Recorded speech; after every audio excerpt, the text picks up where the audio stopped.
السلام علیکم۔ ایک بادشاہ نے اپنی رعایا پر ظلم و ستم کر کے بہت سا خزانہ جمع کیا ہوا تھا اور شہر سے باہر جنگل بیابان میں ایک خفیہ غار میں چھپایا دیا تھا۔ اس خزانے کی دو چابیاں تھیں، ایک بادشاہ کے پاس، دوسری اس کے وزیر کے پاس۔ ان دو کے علاوہ کسی کو اس خفیہ خزانے کا پتہ نہیں تھا۔ ایک دن صبح بادشاہ اکیلا سیر کو نکلا اور اپنے خزانے کو دیکھنے کے لیے دروازہ کھول کر اس میں داخل ہو گیا۔ خزانے کے کمروں میں سونے چاندی کی ڈھیر لگے ہوئے تھے، ہیرے جواہرات الماریوں میں سجے ہوئے تھے، دنیا کی نوادرات کونے کونے میں بکھری ہوئی تھیں۔ وہ ان کو دیکھ کر بہت خوش ہوا۔ اسی دوران وزیر کا اس علاقے سے گزر ہوا۔ اس نے خزانے کا دروازہ کھلا دیکھا تو حیران رہ گیا۔ اسے خیال ہوا کہ کل رات جب وہ خزانہ دیکھنے آیا تھا، شاید اسی وقت وہ دروازہ بند کرنا بھول گیا۔ اس نے جلدی سے دروازہ بند کر کے باہر سے مقفل کر دیا۔ ادھر بادشاہ نے جب اپنے دل پسند خزانے کا معائنے سے فارغ ہوا تو واپس دروازے پر آیا، لیکن یہ کیا، دروازہ تو باہر سے مقفل تھا۔ اس نے زور زور سے دروازہ پیٹنا شروع کیا اور چیخنا شروع کیا، لیکن افسوس اس کی آواز سننے والا کوئی نہ تھا۔ وہ لوٹ کر پھر اپنے خزانے کی طرف گیا اور ان سے دل بہلانے کی کوشش کی، لیکن بھوک اور پیاس کی شدت نے اسے تڑپانا شروع کیا۔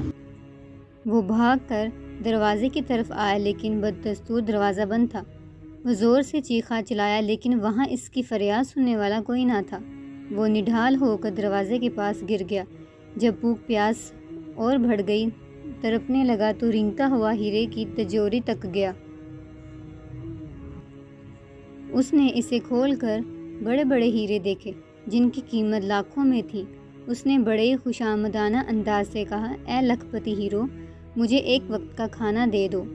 اسے ایسا لگا جیسے وہ ہیرے زور زور سے قہقہ لگا رہے ہوں۔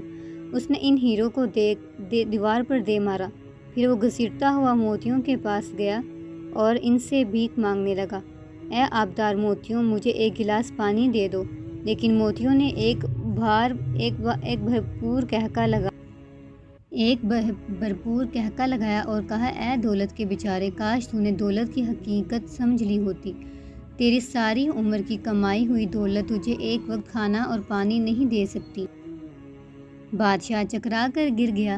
جب اسے ہوش آیا تو اس نے سارے ہیرے اور موتی بکھیر کر دیوار کے پاس اپنا بستر بنایا اور اسی پر لیٹ گیا۔ وہ دنیا کو ایک پیغام دینا چاہتا تھا، لیکن اس کے پاس کاغذ اور قلم نہیں تھا۔ اس نے پتھر سے اپنی انگلی کچلی اور بہتے ہوئے خون سے دیوار پر کچھ لکھ دیا۔ حکومتی عہدیدار بادشاہ کو تلاش کرتے رہے، لیکن بادشاہ نہ ملا۔ جب کئی دن کی تلاش بے سود کے بعد وزیر خزانہ کا معائنہ کرنے آیا تو دیکھا کہ بادشاہ ہیرے جواہرات کے بستر پر مرا پڑا ہے